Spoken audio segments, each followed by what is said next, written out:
María Camila, ¿me escucha? María Camila. María Camila no está acabada.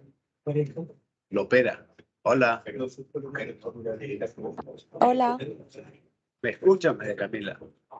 Sí, sí, se escucha bien. Hola, María Camila, ¿me escucha? Hola, hola. Hola, sí. Sí. Yo te escucho poco. Háblame, a ver. ¿Estás viendo la presentación? Sí, sí. A María Camila. Hola.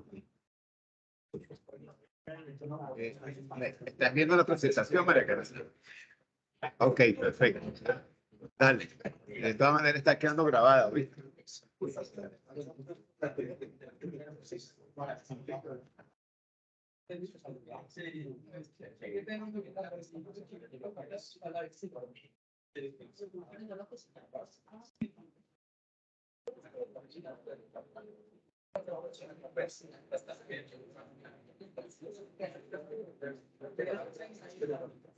Pero más chiquita, no,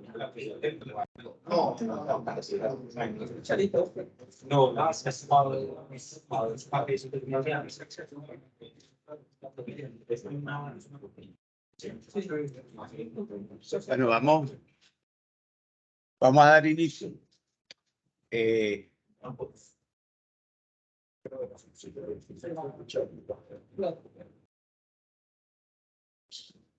Ayer estuvimos hablando en la última parte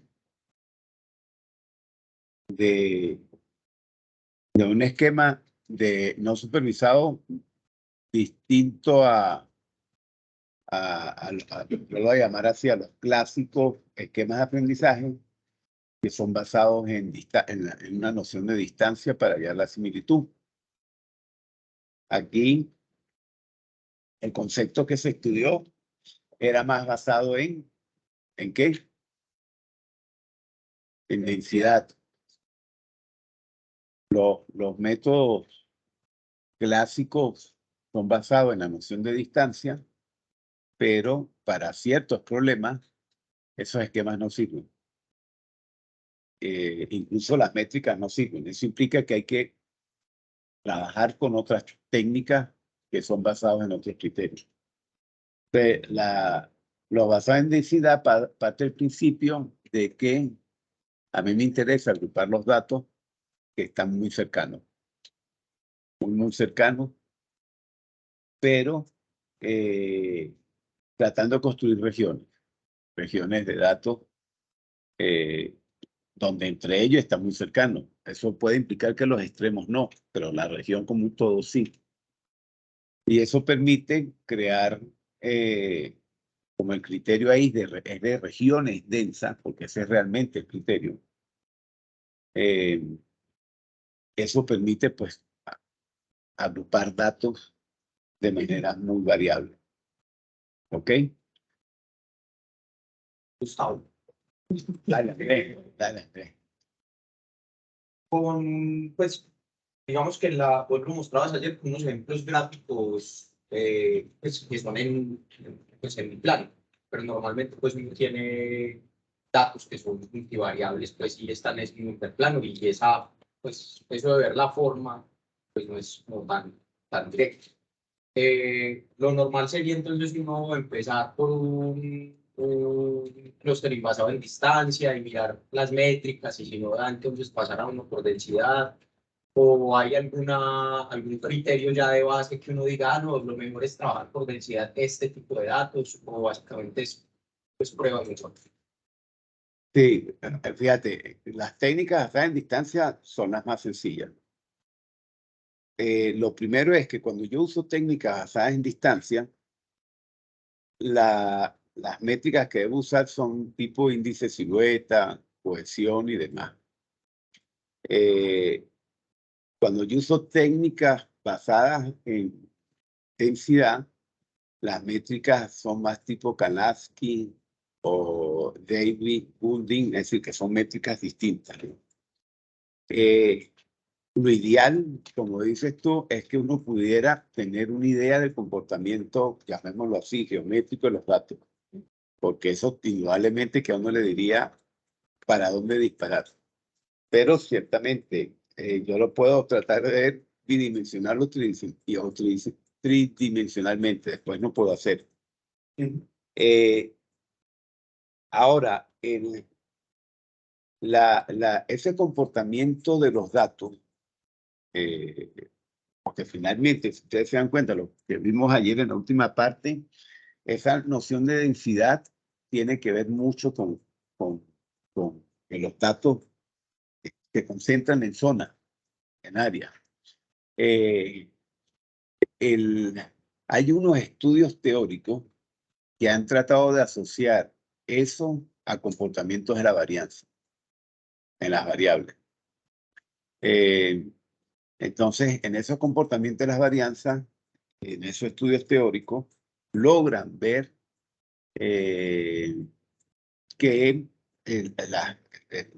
porque es multivariable, como me interesa verlo, esas varianzas permiten caracterizar comportamientos donde hay densidades en los datos. Pero son trabajos teóricos que han venido desarrollando. Nosotros en particular hemos usado algunos de ellos, algunas de esas teorías relacionando densidad con la varianza. Y en algunos casos nos ha dado bien, pero no es algo, es decir, a veces lo hemos utilizado y las métricas no son buenas del algoritmo que uno termina desarrollando. Entonces, hay que tratar de jugar con híbridos, tratar de seguir jugando con teorías como estas, pero ciertamente que el poder uno tener dos técnicas distintas y con las métricas adecuadas, ver el comportamiento, nosotros terminamos normalmente también terminando de convalidar con eso. Hasta que no haya algo más formal que permita decir, siguiendo esto es lo mejor. Lo que sí es cierto es que hacer tan fácil las técnicas basadas en métrica de distancia como jerárquico y Camin, indudablemente que eso es lo que uno podría decir, exploro rápidamente con esto, si veo que se estrella, ya eso me están diciendo que debo pasar a otras técnicas como esa o como esta que vamos a ver hoy, o como otra. Bueno, no, yo soy fanático de otra técnica que les voy a hablar después, pero porque esa sí no tiene ningún problema con ninguno de los dos, de las dos comportamientos de los datos. Y los estudiantes míos trabajan con la técnica que yo les voy a hablar. ¿Ok? Pero cierto, ahí no hay, como en muchas cosas del mundo de Machine Learning, no hay algo que ya se pueda decir, con el caso de los modelos neuronales, cuántas capas, cuántas neuronas por capas, etcétera. No hay una regla. Aquí sucede más o menos lo mismo. ¿Ok? Pero lo que yo he visto más interesante, y los que estén interesados les puedo pasar las referencias de esos estudios donde relacionan varianza con comportamiento, lo voy a llamar así, geométrico, los datos. Pero no es mucho más. No es mucho más, sino unas ideas que a veces a nosotros nos resultó y a veces no. Así que por eso les digo que tampoco es que sea fiable esos resultados teóricos que se han presentado en esos papers. Pero bueno, eso es lo que hace interesante esta área, ¿no? Que hay todavía muchas cosas por hacer. Te vamos a ver otro tipo de técnica que tampoco es basado en la noción de distancia, pero ahora tampoco es basado en la noción de densidad tampoco. Pero es basado en una noción muy simple, pero es un método muy robusto. Muy robusto. Y esta técnica se está usando para muchas cosas.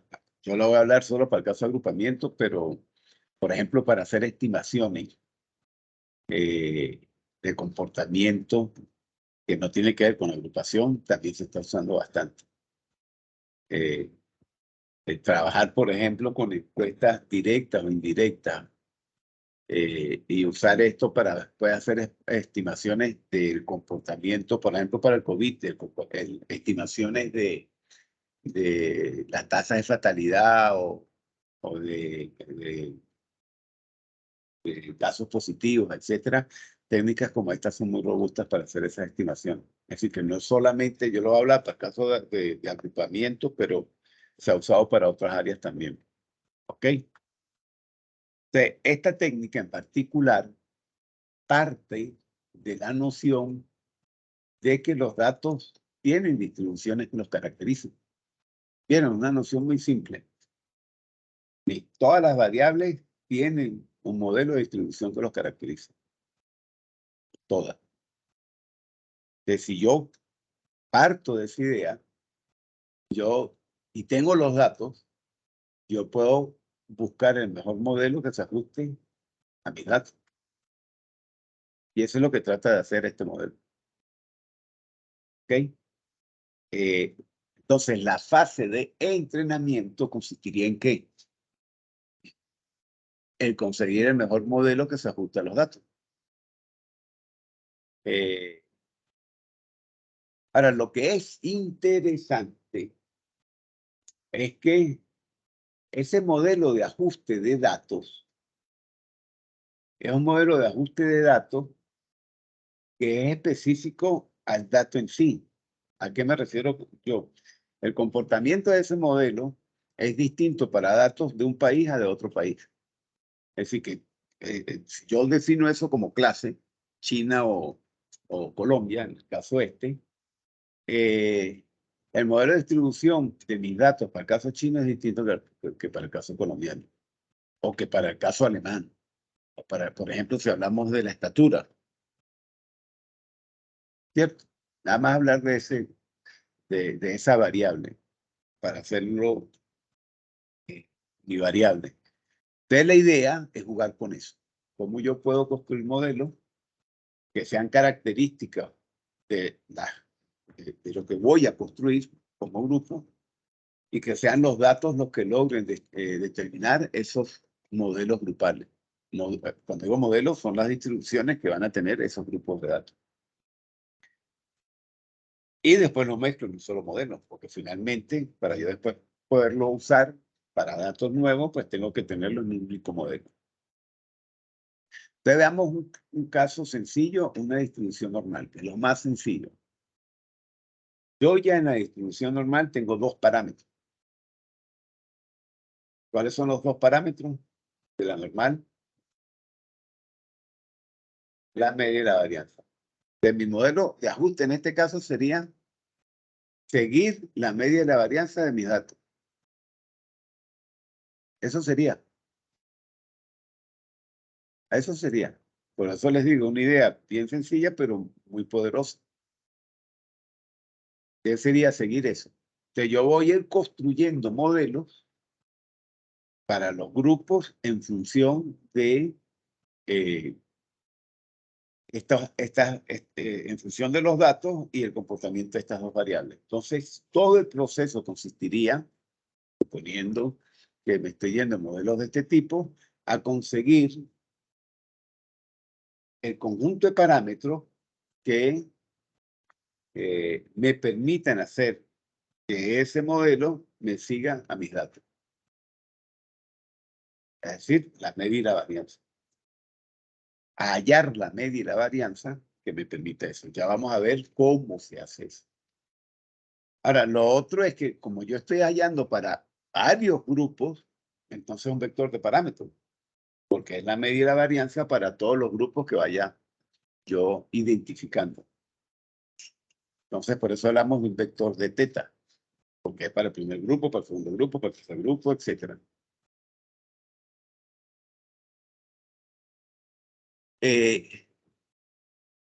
Entonces, bueno, es un poco lo que hemos dicho hasta acá. Es basado en el mejor ajuste. Ahora, particularmente, MLE lo que hace es una generalización. hace una generalización de expresiones de, bueno, además hay varias suposiciones, ¿no? Como la no depende, porque finalmente lo que está de acá son probabilidades. Entonces, ¿cuál es la probabilidad de que un dato le siga una distribución, otra distribución? Entonces uno supone ahí que son independientes, pero lo que es relevante es que además él hace una generalización. Y realmente lo que se va a buscar es optimizar esta expresión. Es decir, que mis datos traten de seguirme a esta expresión. Hay unos fundamentos matemáticos que desarrollaron, los que crearon la metodología, que llegan a la conclusión que esta expresión generaliza varias funciones de distribución y eso me permite tener algo que minimiza la dependencia de la distribución que yo trate de seguir. Podría ser una exponencial, entonces ahí le estaría agregando un factor más de complejidad, lo que es determinar la mejor distribución a mis datos. Esto generaliza y finalmente tratan es de optimizar a esta expresión, que sigue dependiendo de la media y de la varianza de mis datos. Entonces, yo lo que trataría de buscar es maximizar estos valores, porque esta expresión lo que estaría identificando es cuál es la probabilidad de que un dato nuevo pertenezca, bueno, mentira, cuando son los datos que está entrenando, cuál es la probabilidad de que ese dato siga para una clase dada estos valores. Entonces, si yo estoy construyendo los grupos, se supone que las variables que pertenecen a mi grupo tienen que tener una probabilidad alta. Por eso es lo que busco maximizar en el proceso. Ok. Entonces, básicamente eso implica jugar con la media y la varianza de los datos. En ese proceso de generalización.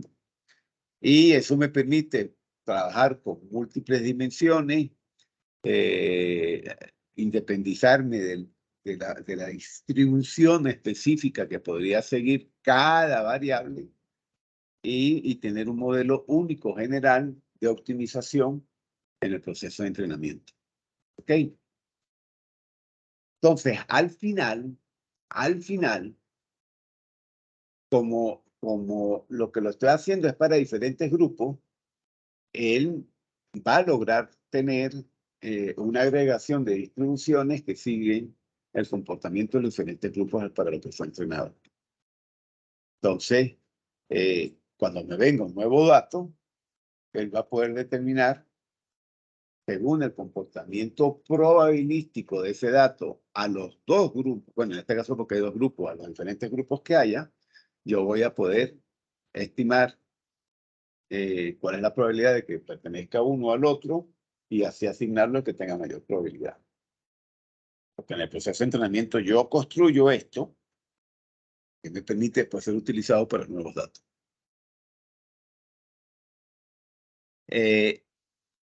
Entonces, a grosso modo, una primera restricción importante es que hay una restricción para todos los elementos que yo estoy introduciendo y es que la probabilidad, como es una mezcla de distribuciones de probabilidad, yo tengo que garantizar que siempre, para cualquier dato, la probabilidad de pertenecer a un grupo y al otro grupo sea igual a 1.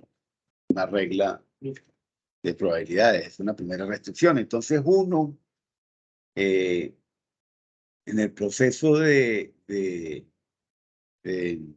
identificación a qué punto, en el proceso de entrenamiento tiene que garantizarlo y en el proceso de uso del modelo, pues uno va a poder hacer la estimación para un dato nuevo y siempre él me va a dar una probabilidad para un grupo y una probabilidad para el otro grupo. En menos palabras, me va a estar haciendo algo que ya yo les había comentado con los modelos bayesianos y es una asignación, uno lo llama como una asignación débil. ¿Ok? Es una asignación débil. Es distinto a lo que hemos visto con las otras técnicas. Las otras técnicas que hacen una asignación y punto. Que es lo que uno llama una asignación fuerte. Entonces, finalmente, mi problema de optimización es del vector teta. Y el vector teta, pues hallar las medias de varianza que me describen las probabilidades de los conjuntos de datos que yo tengo. Ese vector crecerá entre más grupos yo tenga a identificar. Y después, para un X sub y nuevo que aparezca, pues yo voy a poder calcularle a ese señor a qué grupo debería pertenecer, garantizando que siempre sea igual a 1. Entonces, el problema de aprendizaje es la estimación de los tetas. Ese es el problema de aprendizaje. Vámonos a ver más adelante. Bueno, esto ya tiene que ver, cuando yo ya tengo entrenado mi modelo, yo ya puedo hacer un cálculo de las probabilidades. Para un nuevo dato, un cálculo, puedo estimar con qué probabilidad un nuevo dato puede pertenecer a un grupo o a otro grupo. Se puede hacer un cálculo condicional, si lo quieren ver así, de eso. Que es un poco lo que estoy diciendo acá. Pero lo que quiero es llegar, que lleguemos acá, es donde te quería llegar. Entonces, si se dan cuenta, hay dos grandes pasos. Un primer paso, donde yo entreno mi modelo. Y el entrenamiento no es más que obtener estos parámetros. ¿Okay? Es obtener estos parámetros en un proceso iterativo. Y ahorita vamos a hablar de ese proceso iterativo, pero un proceso iterativo que cuando logre, este es el criterio de convergencia, maximizar la probabilidad de los datos de pertenecer a uno de los grupos, en particular al que logra determinar que pertenece, se detiene esto. Y ya con mi modelo entrenado puedo entonces estimar para cualquier nuevo dato a qué grupo debería pertenecer. Tiene dos pasos. Paso de entrenamiento que me permite calcular el vector teta, porque este es el vector teta, y el paso ya donde tengo los modelos construidos de cada grupo, los modelos, las distribuciones, y lo que tengo es que calcular simplemente la probabilidad de que este señor pertenezca a un grupo o al otro grupo.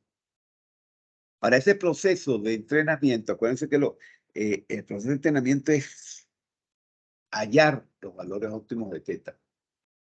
Y eso sigue un proceso de descenso de gradiente como los hemos conocido antes, que yo trato de minimizar el error entre los datos y la media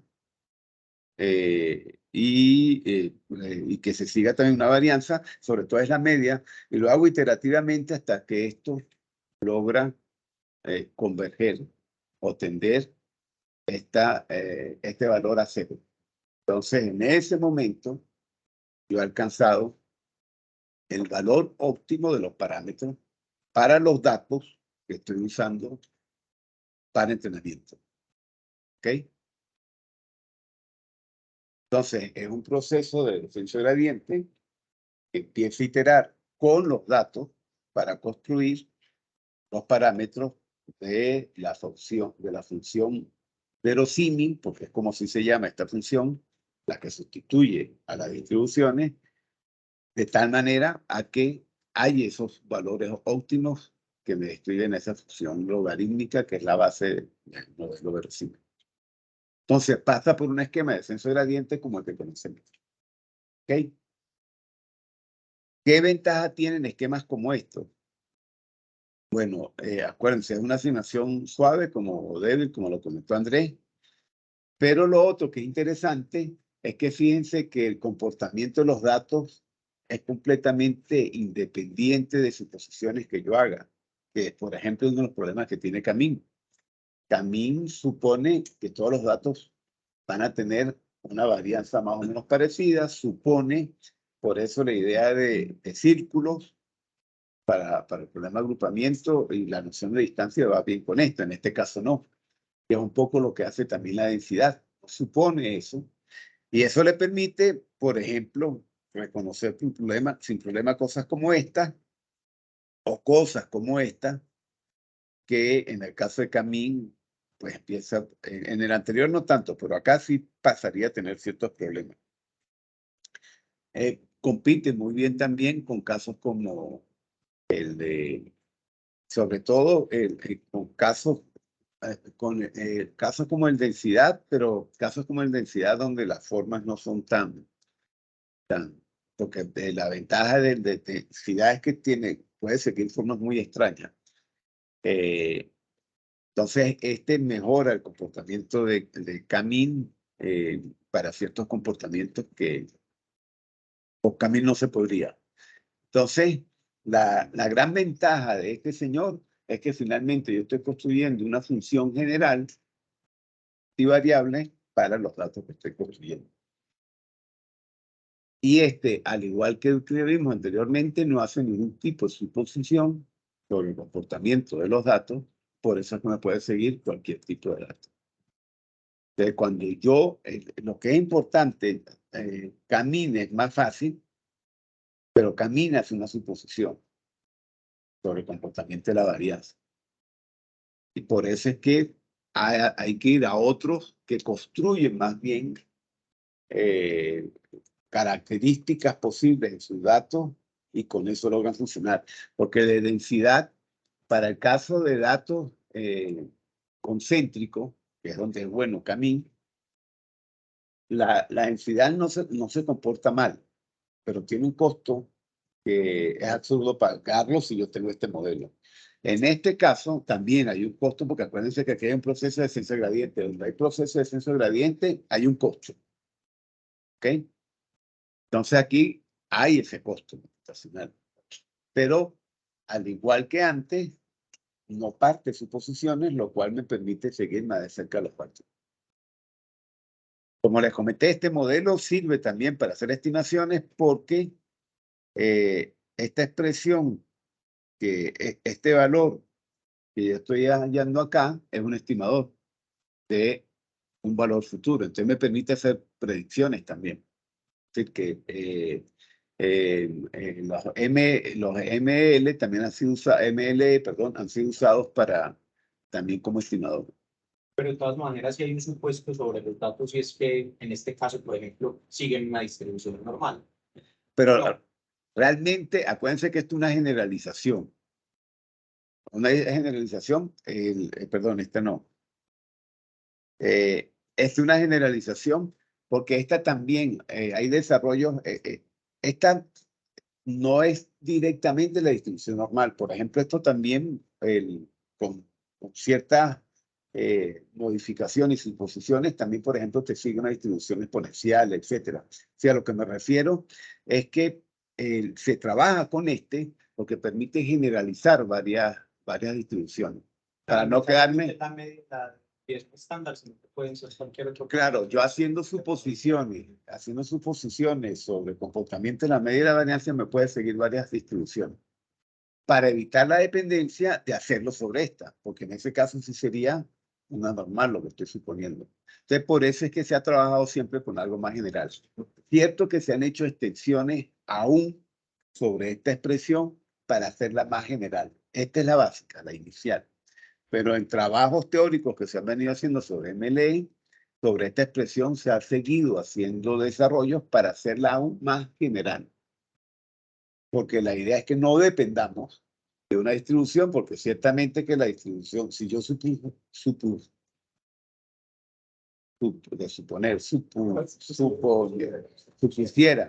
que es una gaussiana, cierto que es un límite. Sería una hipótesis, por eso es que se trata de generalizar. Es decir, es aquí donde los aportes teóricos se han hecho para hacerlo cada vez más general. Porque es cierto reconocer que si yo parto del principio que todos tienen que ser una distribución normal, ya es un hándicap para el método. Y ya se ha determinado, por dar un ejemplo, ya te voy a dar la mano, por dar un ejemplo, acuérdense de decirme el nombre, ¿no? Cuando, ya no se me olvida Andrés.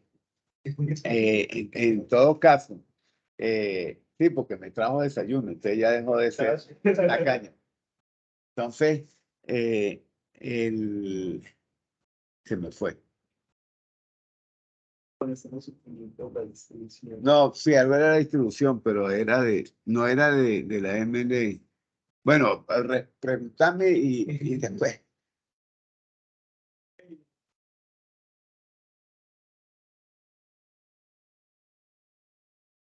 Acordate que como este señor está hallando distribuciones de grupos, finalmente un outlier termina siendo un grupo con su propio comportamiento y demás.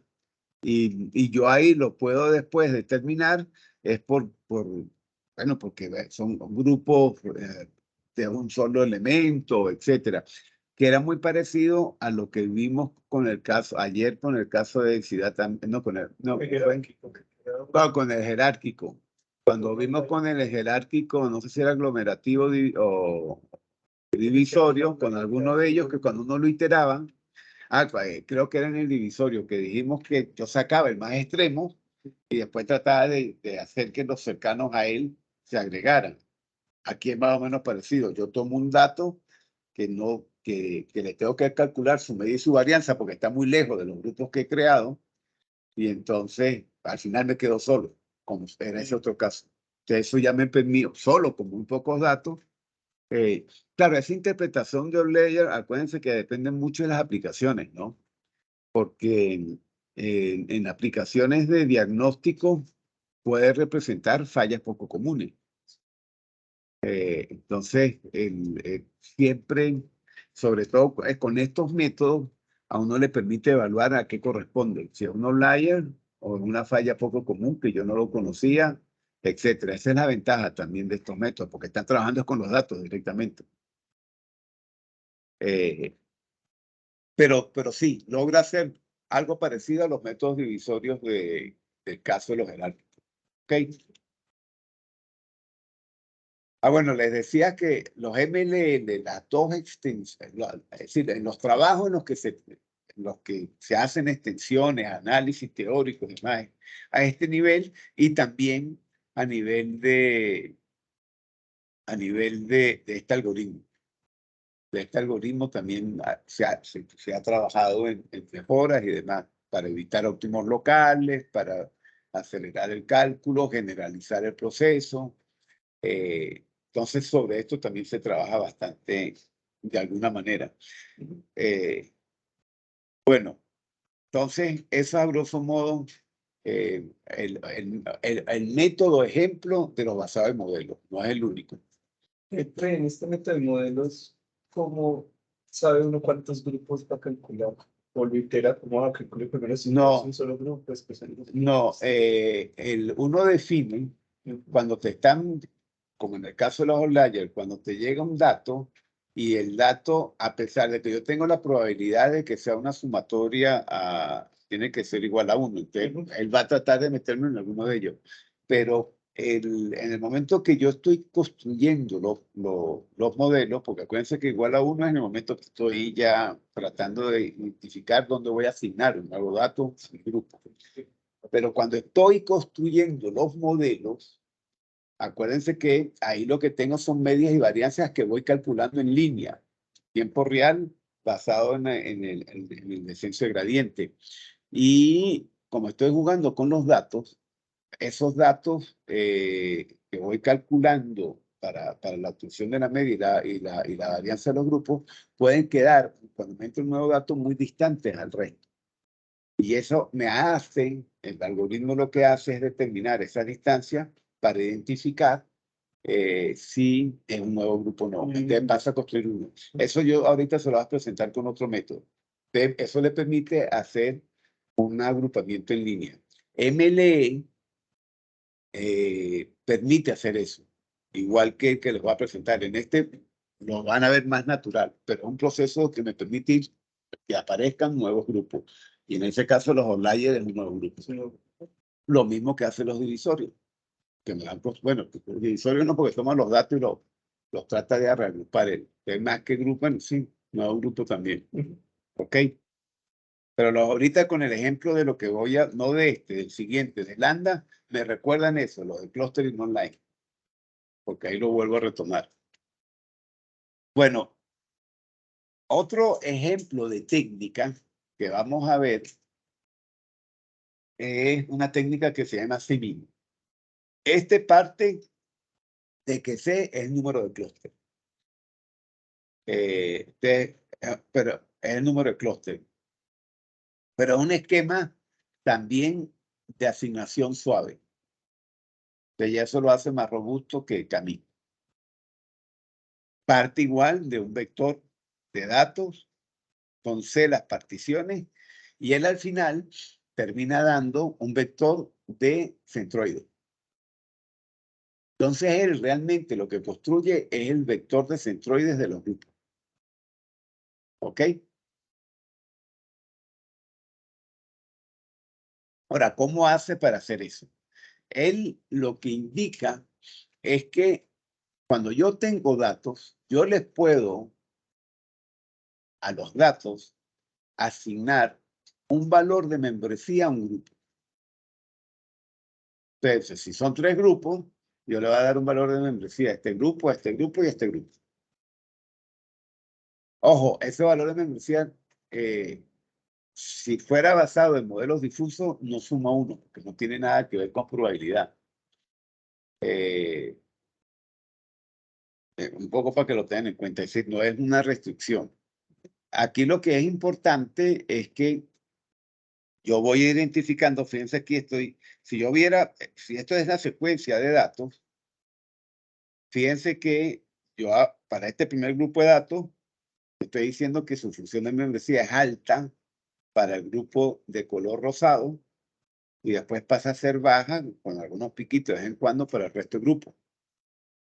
En este otro caso, fíjense que, así lo que estaba diciendo era, todo este grupo de datos, la función, perdón, este mismo grupo, sí, el mismo grupo de datos, los que están en este intervalo, tienen una función de membresía grande para este rosado.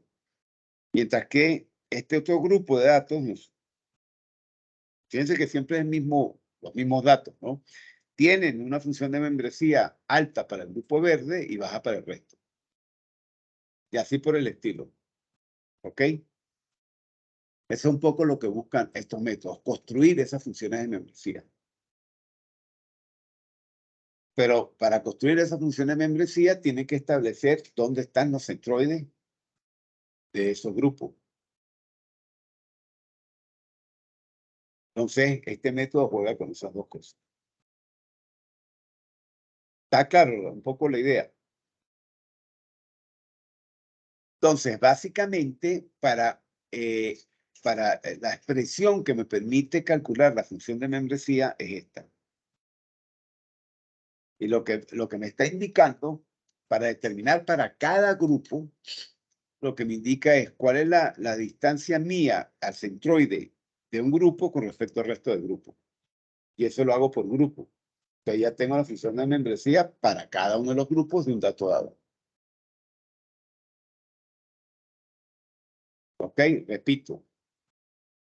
Yo para calcular mi función de membresía a cada grupo, comparo la distancia mía al centroide de un grupo y la contrasto contra la del resto del grupo. Esa me da la de ese grupo. Y eso lo hago para el resto del grupo. Así tengo la función de membresía mía para cada grupo. Eso es lo que está indicando la expresión esta. ¿Para qué? Eso es porque si uno le quiere agregar algún tipo, eso es para suavizar la función. Entonces es un parámetro que me permite suavizar la función, pero es más para esos. ¿Ok? Realmente aquí lo que son relevantes es estas consideraciones que les he dicho. Después yo puedo suavizarla o no para hacerlo más duro o no. Pero en todo caso, después de eso, entonces la primera tarea es determinar dónde van a estar los centroides originalmente para después yo calcular la función de pertenencia. Entonces los centroides se van a mover, se van a ir moviendo de iteración a iteración hasta que llega a valores concretos que me permiten establecer, en principio, dónde van a estar agrupados. En este caso, porque dije que fueran C igual a 2. Si fueran más, él debió haber movido a todo en función de eso. Y después es que hace el cálculo de la función de pertenencia. ¿Ok? Si ya yo conozco los centroides, puedo calcular cuál es el grado de pertenencia de que un método pertenezca, perdón, de un individuo pertenezca a un grupo o a otro grupo. ¿Ok? Eso es lo que hacen métodos como este.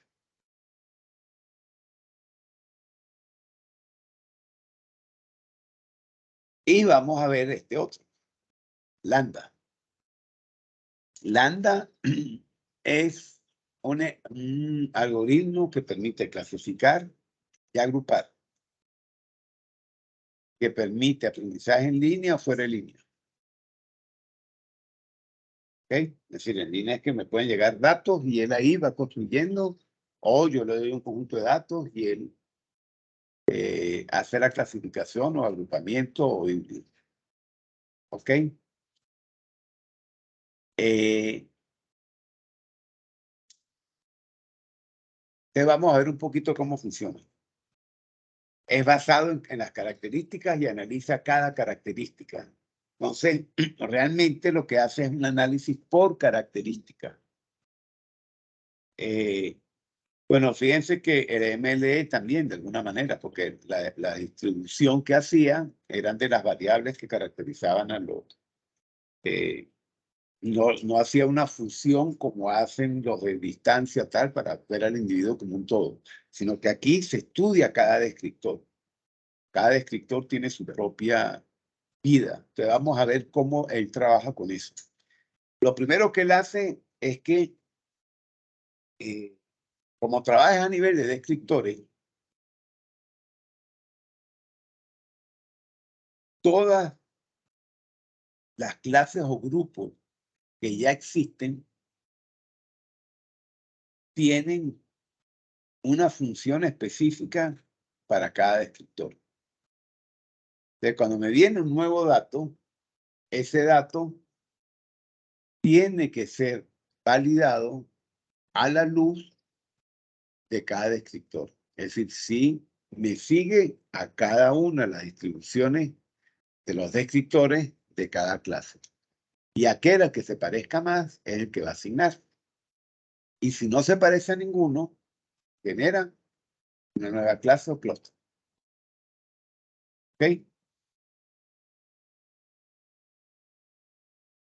Por otro lado, para determinar eso, lo último que dije, él debe agregar todas esas grados marginales, porque acuérdense que este es por descriptor, lo que le acabo de decir.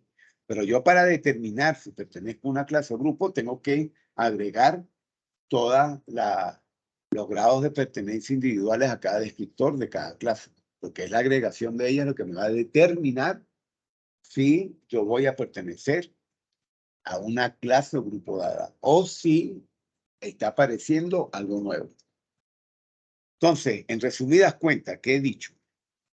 Cuando me llega un nuevo vector de características, cada una de sus características tiene que pasar por cada uno de las distribuciones que me caracterizan, las características de cada grupo o clase. Aquí está la primera clase, aquí está la segunda clase, olvidemos del arroz ahorita.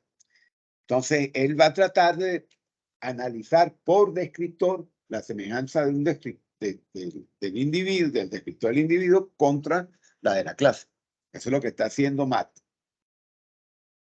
Entonces lo hace para el descriptor 1, el descriptor 2 y el descriptor 3 de la clase azul. Para el descriptor 1, descriptor 2, descriptor 3 de la clase anaranjada. Y así sucesivamente. Y después, acuérdense que esto lo ha hecho por descriptor. Entonces lo tengo que agregar en un valor. Y ese valor es el GAT. Usando estas funciones. Estas funciones vienen del mundo de la teoría difusa, de lógica difusa. De norma y conorma. Usted me lo agrega en un valor. Entonces aquí lo que me está dando es el grado de adecuación de ese nuevo individuo a esa clase azul o a esa clase anaranjada. Y aquí, pues sencillamente tomo el máximo. Si el máximo es el azul, ¿qué puedo decir? Ese nuevo individuo pertenece realmente a la clase azul. Ahora, ¿qué puede pasar? Que estos valores sean muy malos. Azul, anaranjado. Entonces, si son muy malos, pues sencillamente no, pues no me va a pertenecer a ninguna de esas clases. Ahora, para yo determinar el malo, yo supongo acá, y es lo que ustedes están viendo acá, que yo tengo lo que se llama una clase no informativa. Y parto del principio de que para cualquiera que llegue a esa clase, la única condición es que yo voy a suponer que la probabilidad de que ese nuevo individuo entre a todas los descriptores de él sea 0.5. En menos palabras, estoy estableciendo 0.5 como el criterio de calidad. Cuando yo hago la agregación acá, parto de eso. Entonces, si estos señores están por debajo de ese valor, pues sencillamente no debería pertenecer a ninguno de ellos, sino que es un nuevo grupo que está apareciendo en mis datos. ¿De qué depende la cantidad de descriptores? Es un dato de las variables, acuérdense. Eso me lo está dando el dataset, ¿cierto o no? Eso me lo da el dataset.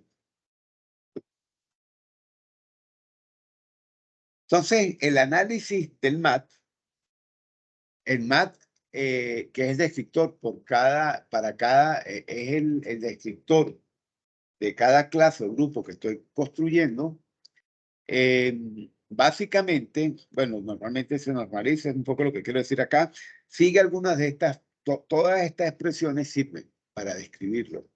Función binomial, funciones gaussianas, así que no hay una única expresión, hay algunas que se comportan mejor en unos tipos de datos, etcétera, pero si se dan cuenta, finalmente es una función probabilística de pertenecer a un descriptor dado al descriptor de esa clase.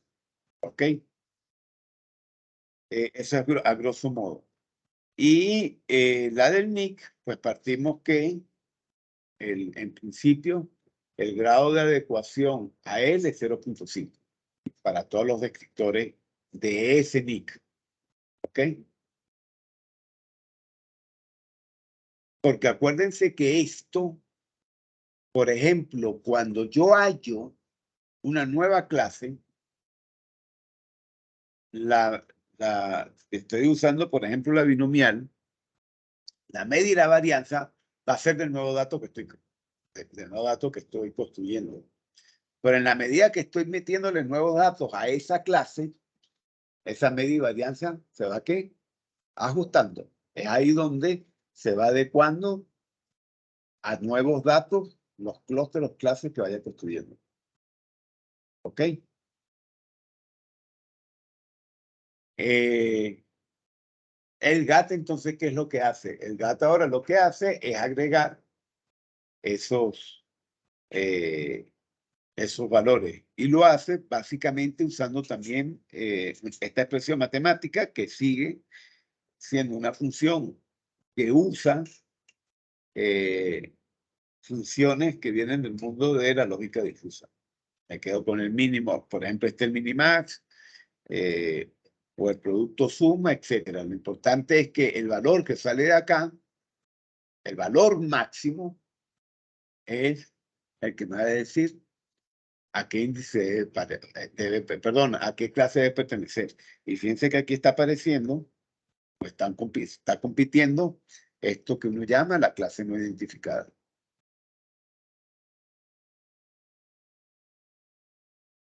Que siempre es vacía, porque si él llega a descubrir a una, ¿qué sucede? Que Si él llega a descubrir una nueva clase, el nuevo grupo va a tener su media varianza. Entonces vuelve a estar NIC vacía para el nuevo dato que entra.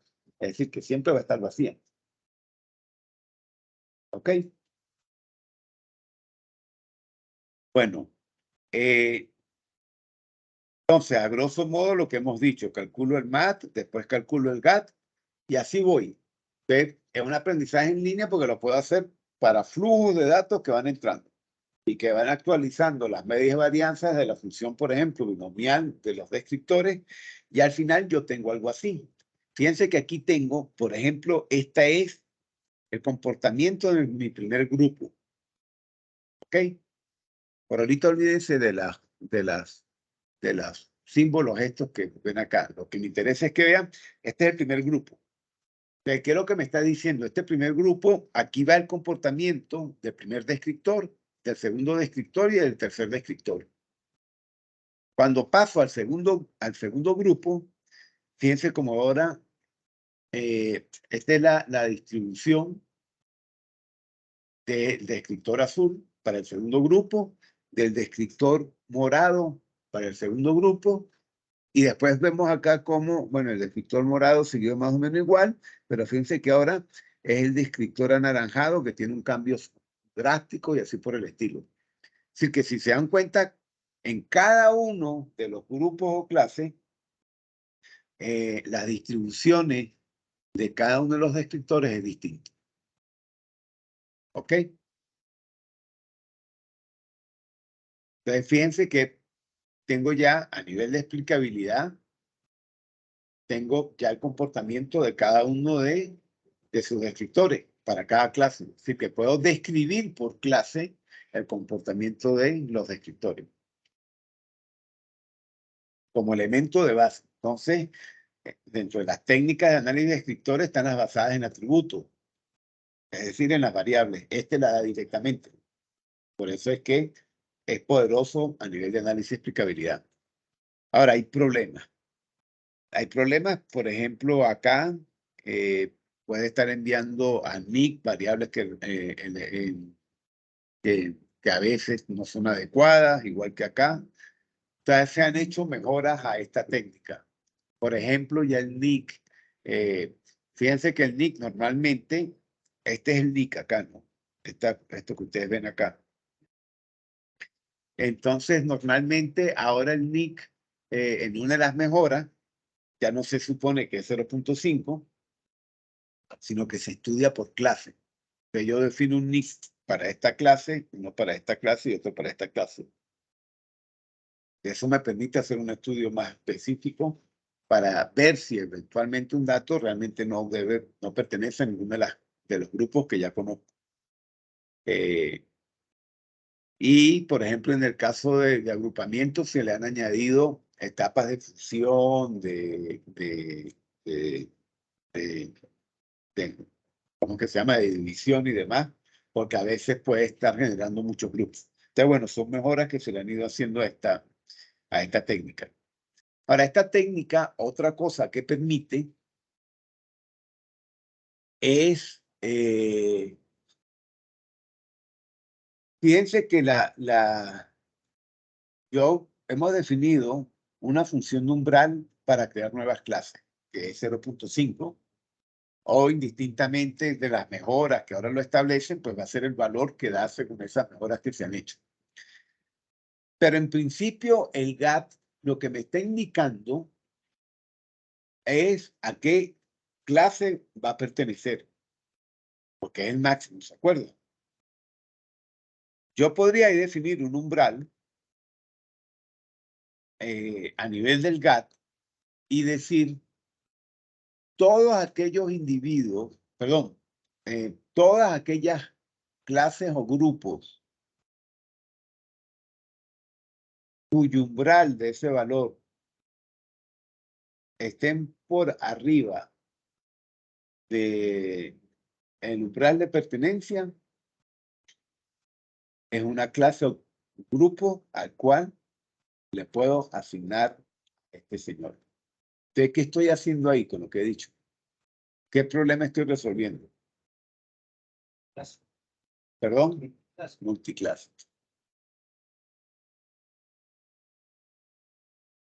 o multigrupos también, porque como él trabaja con grupos o clases, ya estaría resolviendo los dos. Es una técnica que naturalmente, en el lambda clásico, aquí en el multiclase, lo que le estoy añadiendo son todas las clases o grupos posibles, que son todos los que pasan ese umbral. Y fíjense que fue un cambio sencillo, con un umbral de pertenencia. Y ya se pudo extender a eso. Entonces, bueno, resuelve problemas muy fáciles como este. Bueno, lo otro también que dijimos es que esta es una técnica en línea, como MLE.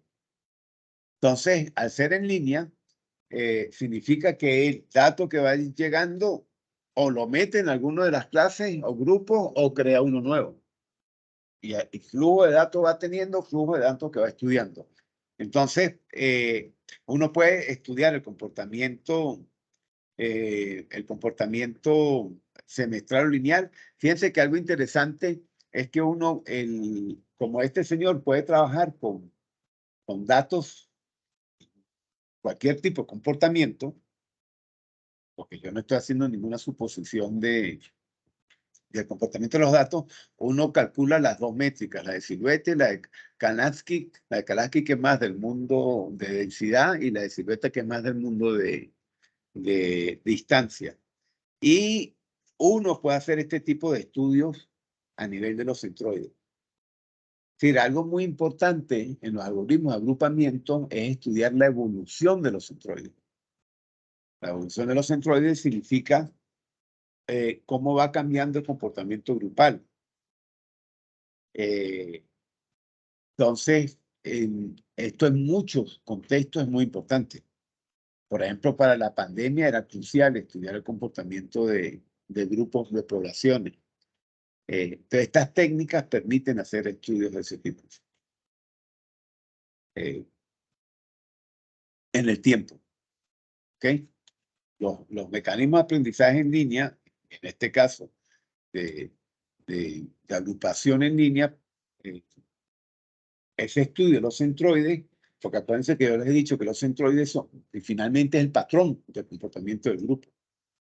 Entonces, esa caracterización de ese patrón en el tiempo me permite entender el comportamiento dinámico del grupo. ¿Ok? Estas técnicas de manera natural permiten hacer eso. Que otras no lo permiten. Lo que hacen es una fotografía con los datos que tengo. Como las que habíamos visto de jerárquico, etc. Es una fotografía. ¿Está claro? ¿Algún comentario hasta ahora? Bueno, vamos a seguir avanzando.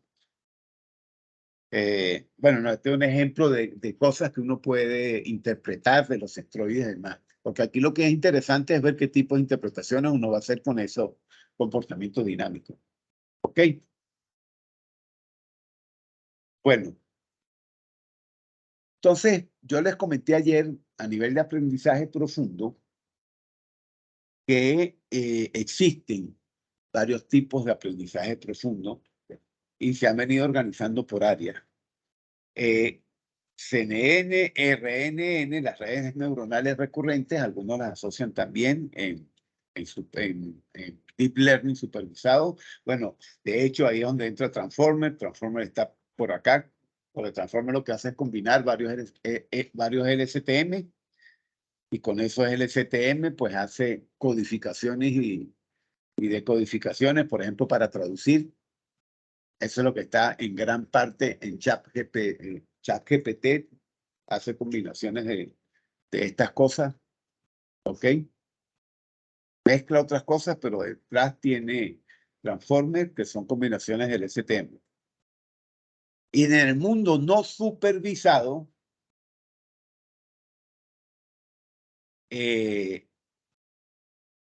nosotros vamos a trabajar con estos dos, autoencoder y GAN, ¿ok? Yo les voy a hablar de estos dos en particular. Y autoencoder con algunas variantes. Entonces vamos a hablar de autoencoder ahorita antes de salir a break.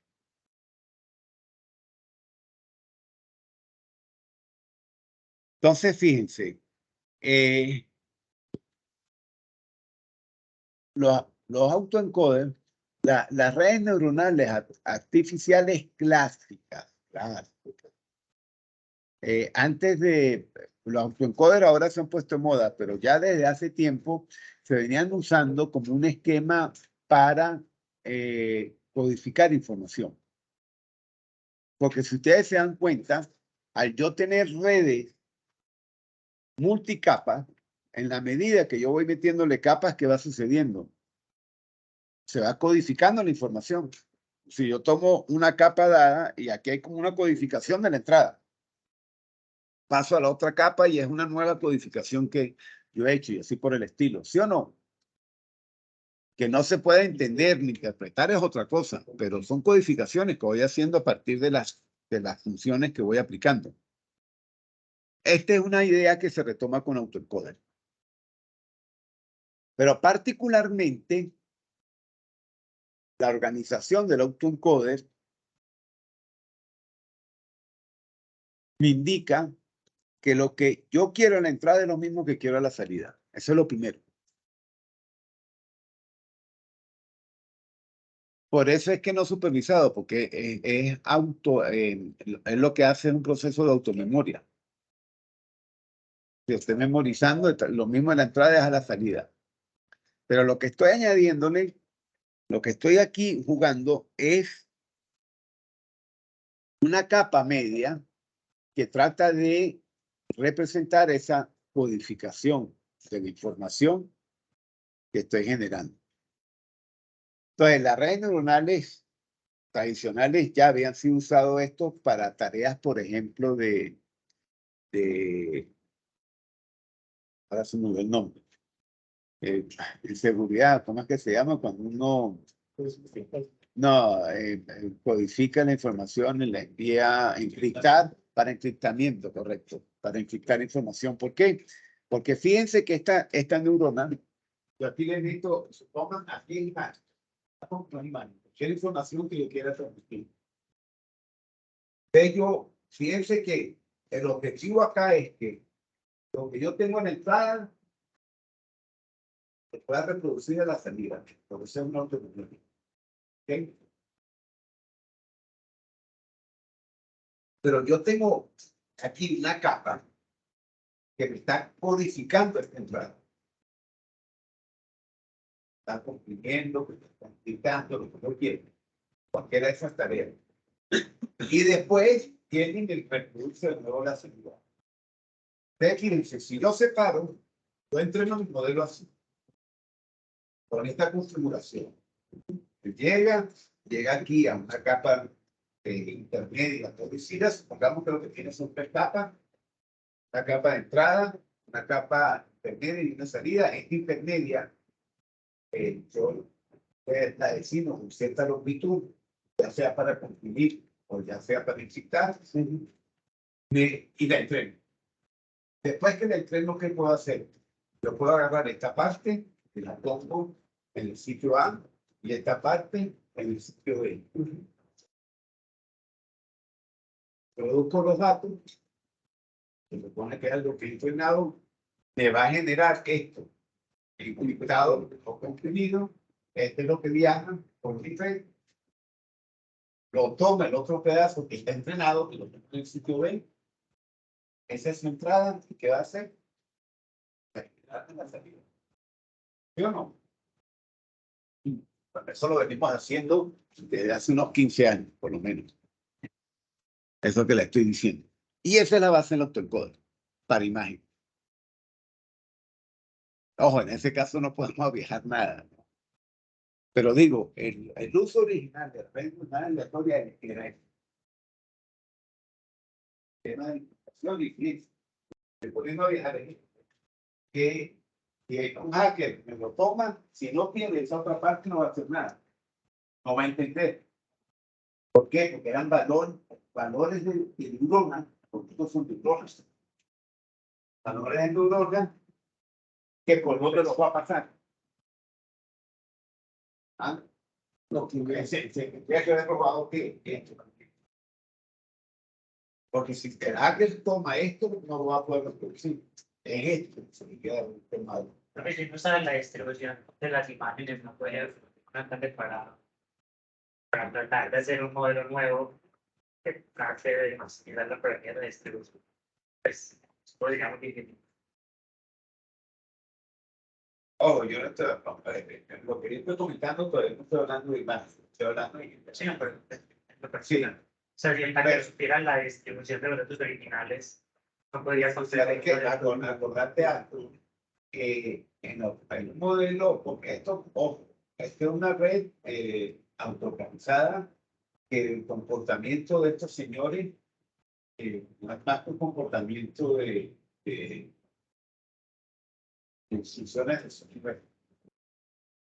Pero aquí, lo que es que aquí estás tomando ventaja de lo que hacen los productores, pero cuando uno hace encriptamiento y ¿qué se llama?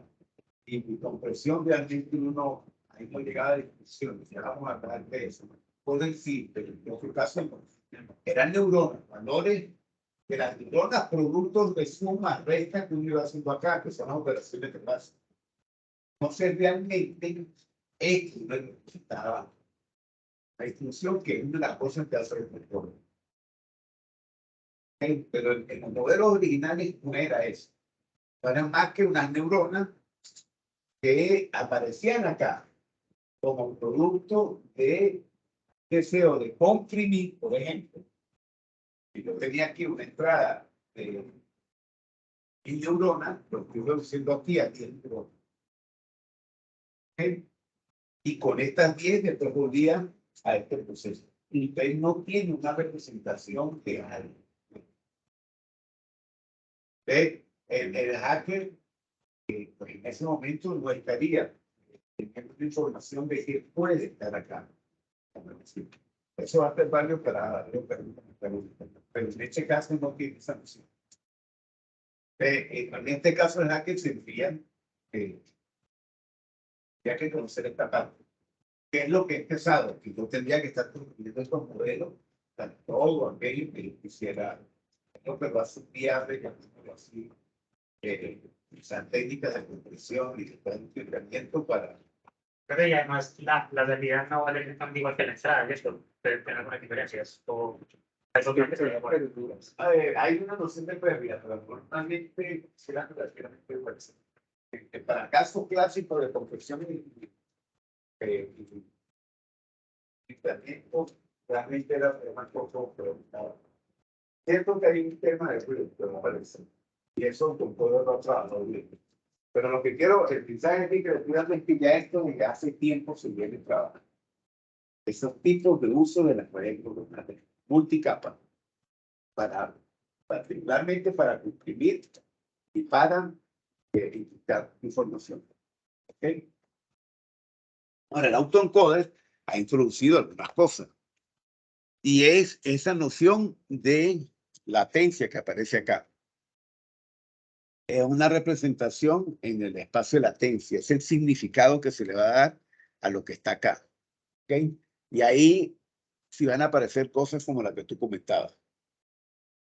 Particularmente, la idea de codificación y decodificación sigue presente. Yo codifico en las primeras capas y decodifico en la segunda, que era parecido a lo que uno hacía con encriptamiento y con compresión. Así que eso no está cambiando. Pero sí, los autoencoders tratan de buscarle significado a esta información. Ya no es tanto a la deriva, que eran simplemente sumatorias de valores de entrada, sino que aquí empiezan a haber algunos intereses que ya vamos a ver algunos usos de ellos. Entonces, la idea aquí particular, en el caso concreto de las imágenes, que donde se ha tratado de trabajar más, esa representación que se da ahí es una minimización espaciotemporal de la imagen que estoy tratando. El espacio ese latente lo que está tratando de construir una representación espaciotemporal de la imagen que estoy trabajando. Entonces, esa representación, es decir, es esta función. Es una función que voy a tratar de construir. Una función en el espacio latente que me represente esa imagen. Y en esa construcción de esa función H es que yo puedo trabajar con varias características. Entonces, no, aquí es que me estoy yendo para atrás siempre. Ahí puede suceder algunas de las cosas que ustedes dijeron, es decir, que puede haber ruido, la función H, entonces cómo voy a trabajar el ruido. Tengo que es específico a los datos, no puedo generalizar, sino que va a ser muy específico a los datos. Eso puede terminar siendo una virtud para algunos casos. Y como tiene ruido, pues yo también tengo que ver cómo trabajo estos ruidos de manera automática. Ustedes en los autoencoders se han tratado de trabajar con 3 soluciones. Uno, tratar de agregarles más capas antes de llegar a la capa latente. Otro, explícitamente trabajar con el ruido a través de funciones que uno le incorpora. Y 3, tratar de usar funciones matemáticas que regularicen la expresión que estoy hallando. Entonces vamos a ver un poquito cómo se hacen cada una de esas cosas.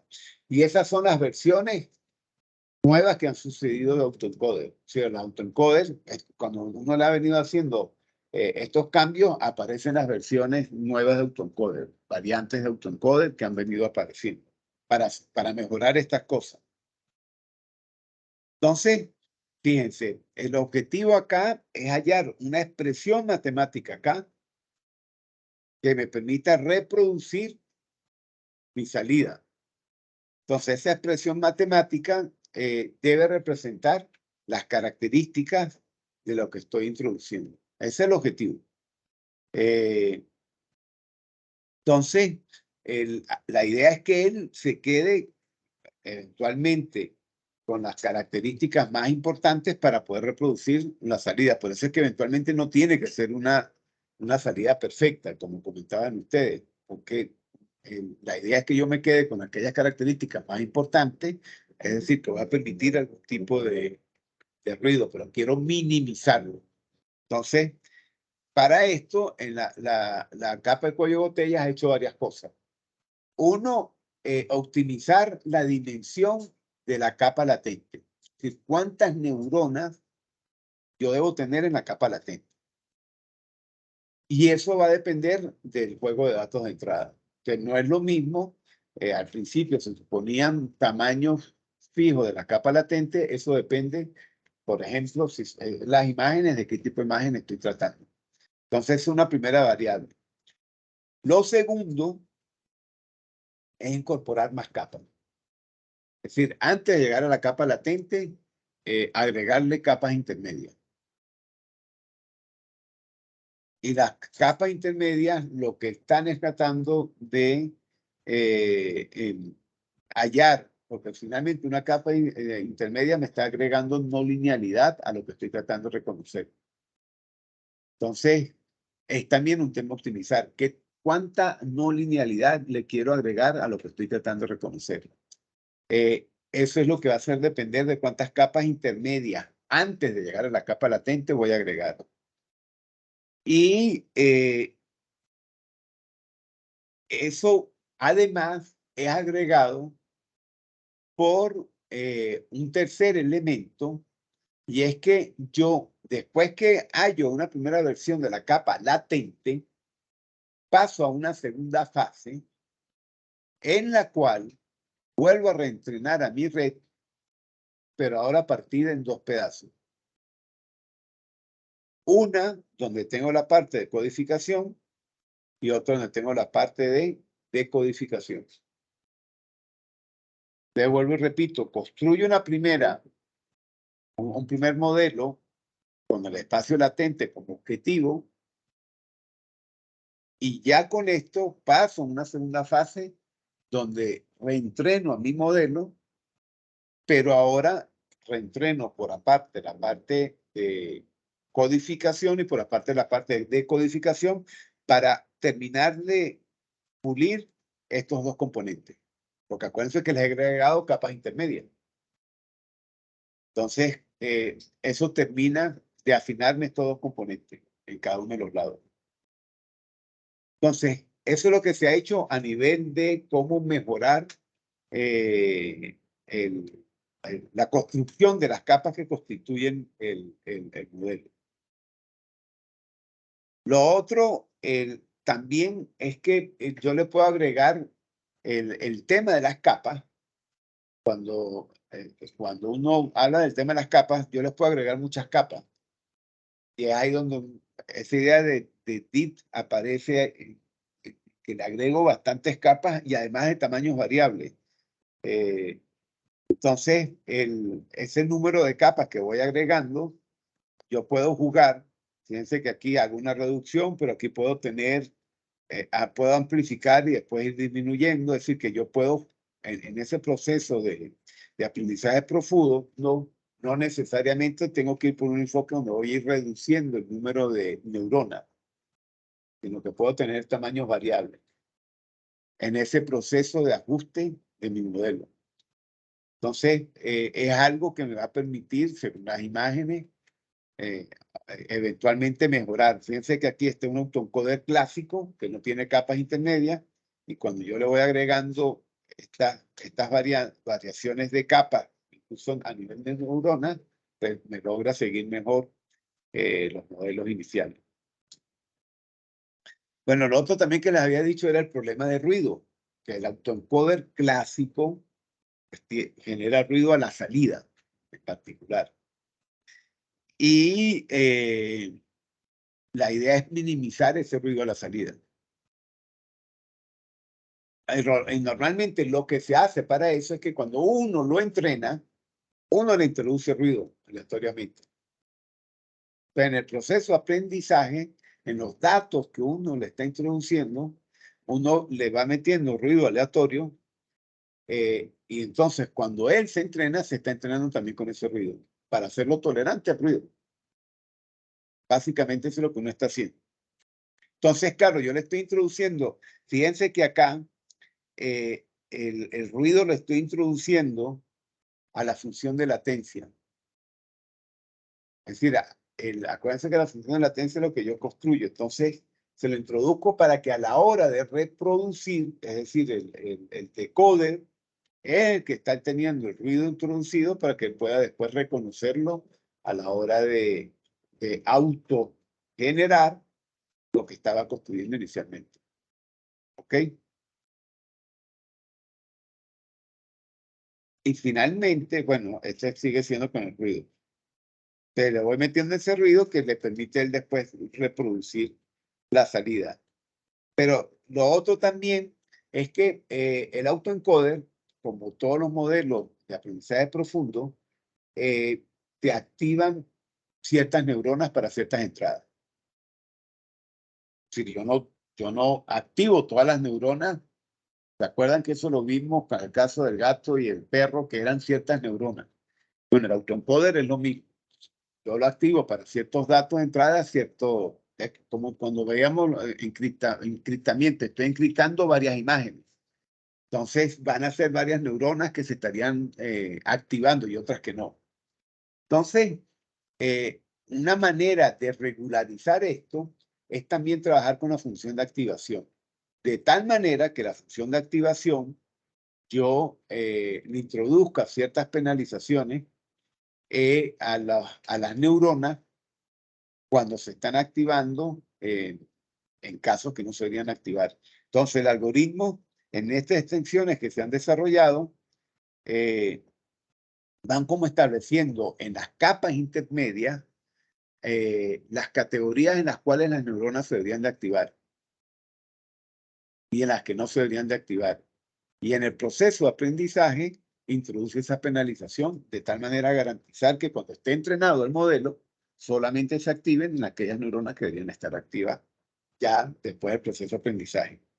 Entonces, a eso se llama regularización, a ese proceso de ajustar el proceso de aprendizaje para esto.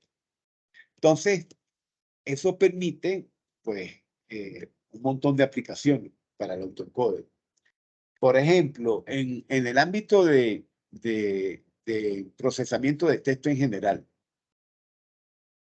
normalmente yo tengo, en este ejemplo de recuperación de texto, yo tengo mucha información de contenidos. Estos son lo que ustedes ven azul, son contenidos de documentos descritos por sus palabras clave. Y yo puedo hacer una consulta. Y la pregunta cuando me hago la consulta es a qué documento representa.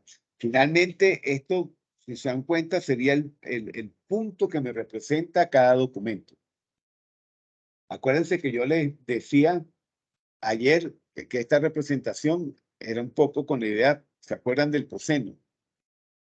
Era descrito por un vector de características. Yo a cada, en este caso estamos hablando de documento, a cada documento lo puedo definir por un vector de características que después los puedo llevar a un espacio, en este caso un espacio bidimensional.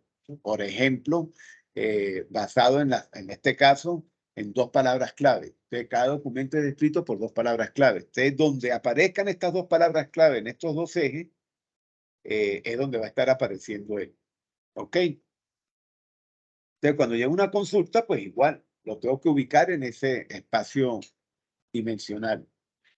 Entonces, lo que va a hacer autoencoder es tratar de generar un espacio latente para representar esto. Porque finalmente nosotros cuando hicimos el cálculo del coseno de teta, estamos llevando a ese espacio, en un espacio latente de 2 dimensiones, que es un poco lo que está apareciendo acá, y a partir de ahí es que voy a poder hacer comparación. Eso es lo que él trata de hacer. Entonces, por ejemplo, cuando yo tengo aquí el conjunto de palabras de entrada, yo esto lo he entrenado.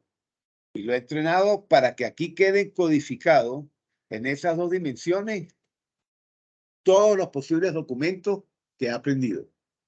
He hecho un espacio latente de 2 dimensiones. Todos estos azules fueron codificados en esto. Cuando introduzco una nueva palabra, él va a pasar por este proceso y va a llegar a una expresión también de dos dimensiones. Y esa expresión de 2 dimensiones me está indicando a cuál se aproxima más de todos ellos.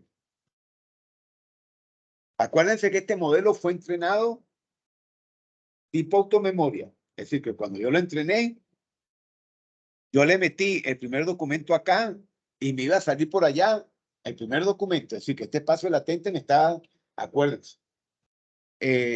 Para el segundo documento lo mismo, para el tercer documento lo mismo. Siempre era en la parte de codificación y de decodificación.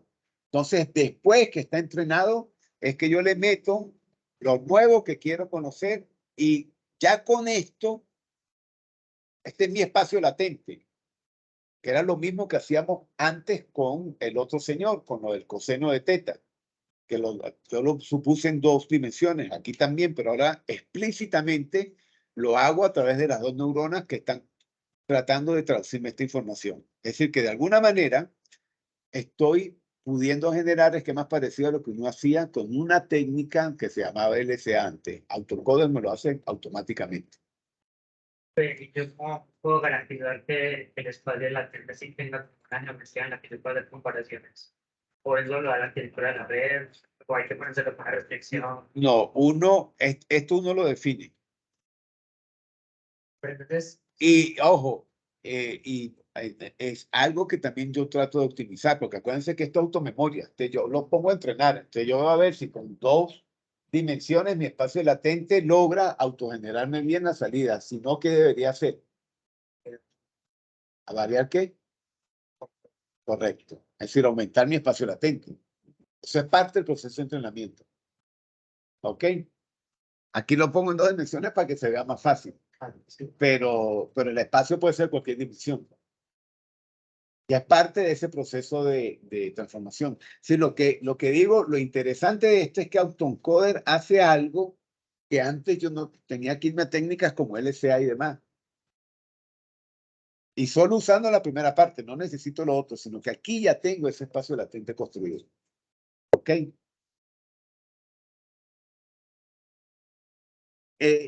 Otra cosa más que yo puedo hacer con él, y se acerca a lo que tú dijiste antes, yo puedo calcular las distribuciones, nosotros lo estamos usando mucho para crear datos sintéticos. Entonces, ¿qué es lo que estoy tratando de aprender? Esto que ustedes ven acá.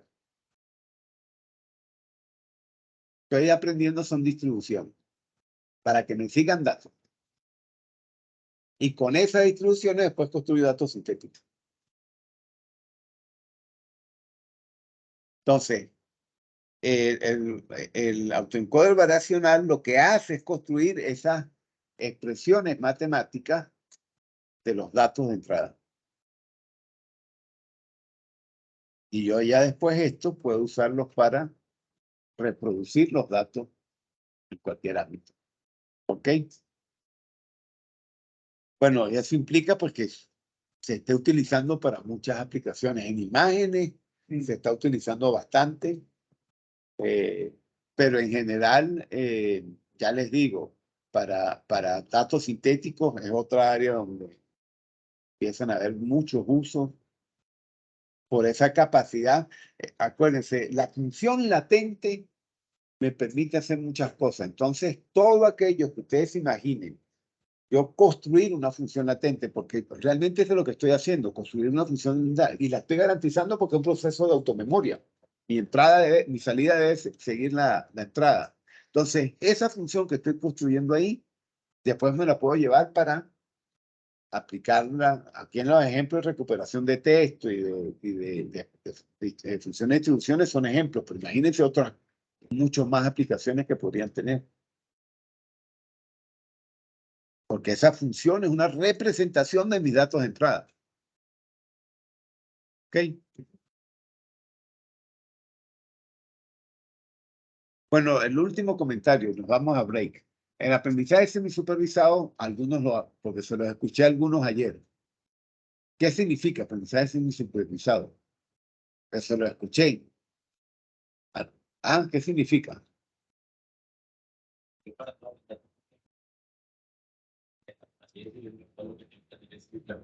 Entonces, por ejemplo, en algunos casos tengo entradas para entrar, digo, esto está bien.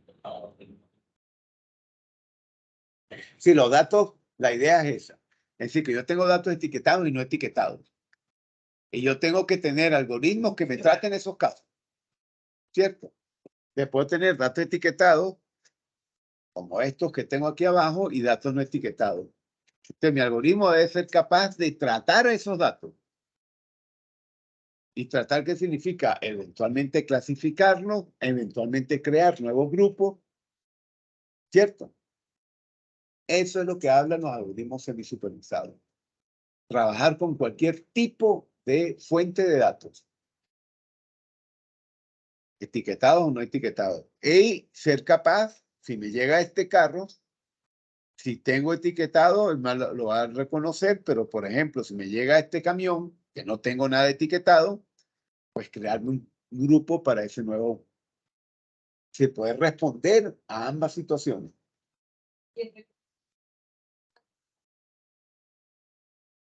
Ya vamos a hablar estoy hablando del problema, no he hablado de la solución, ¿cierto? He hablado del problema. El problema es ese, cómo resolverlo. Y es un problema muy importante porque en la realidad estamos llenos de situaciones de estas.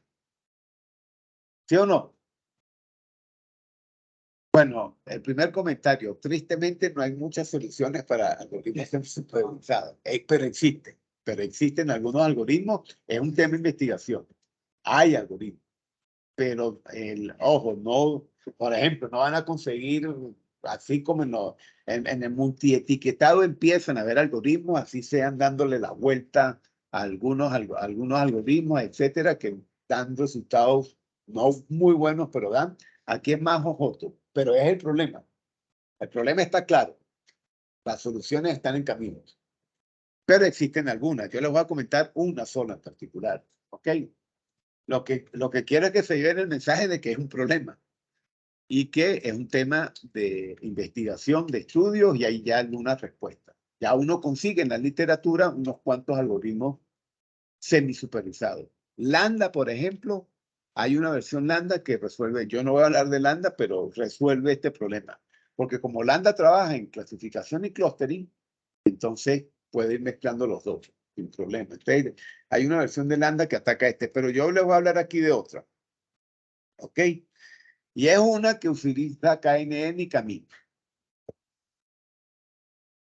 Entonces, el algoritmo este, que es basado en KN y Camin, básicamente se divide en tres grandes bloques. Un bloque donde hace la asignación, y la asignación la va a hacer en función de si está etiquetado o no el dato.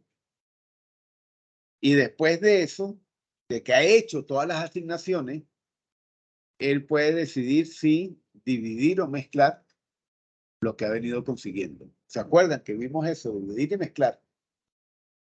Entonces, la asignación de datos viene dado por las características del dato que está llegando. Si tiene etiqueta, me voy a usar ¿qué? Camin. Si no tengo etiqueta, me voy a usar ¿qué? KNN. Es a grosso modo. Y la fase de mezclar o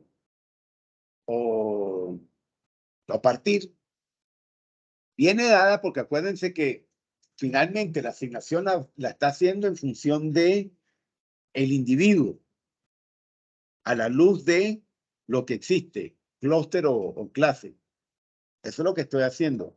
Pero después que yo tengo constituido esos grupos, los tengo que ver holísticamente. Eso es lo que hacen los procesos de dividir y mezclar. Que ver lo que se ha venido construyendo para determinar si hay que unir o no alguno de los grupos. Entonces, a grosso modo, todo esto es la fase de asignación. Ustedes están viendo acá. De aquí aparece la parte de camino de KNN en base a la decisión que se toma acá. ¿Ok? Y después vienen estas dos fases que son ya de manera holística determinar si las clases o clústeres que he constituido son buenos o no, usando criterios como distancia y densidad que vimos ayer.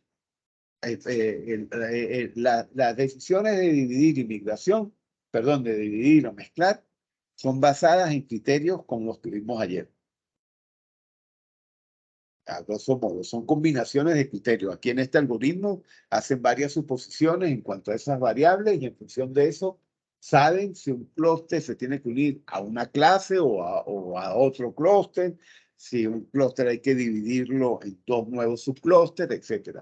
¿Ok? Bueno, eso es lo que haría un aprendizaje semisupervisado.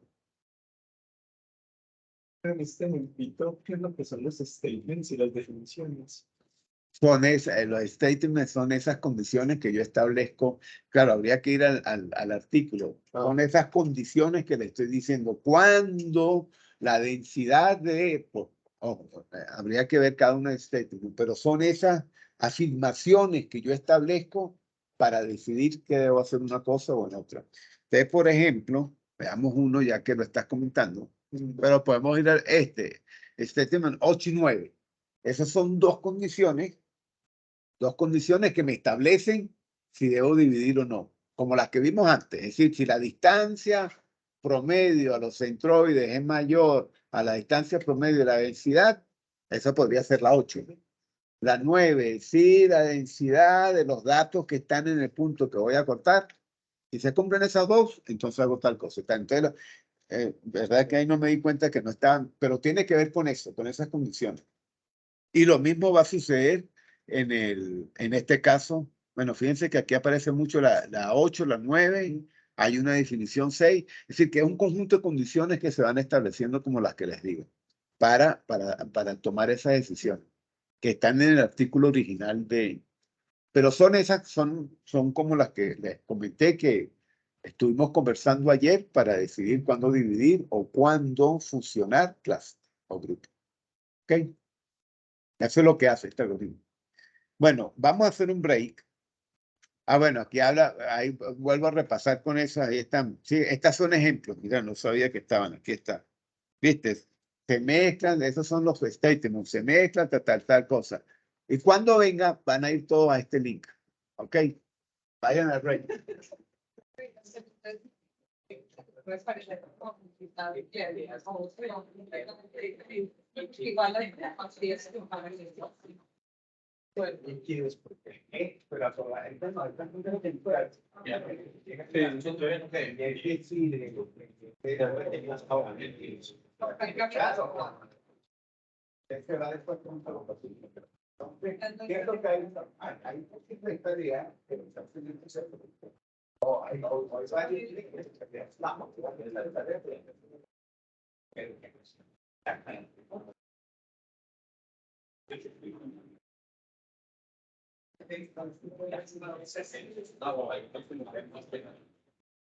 No, no, no.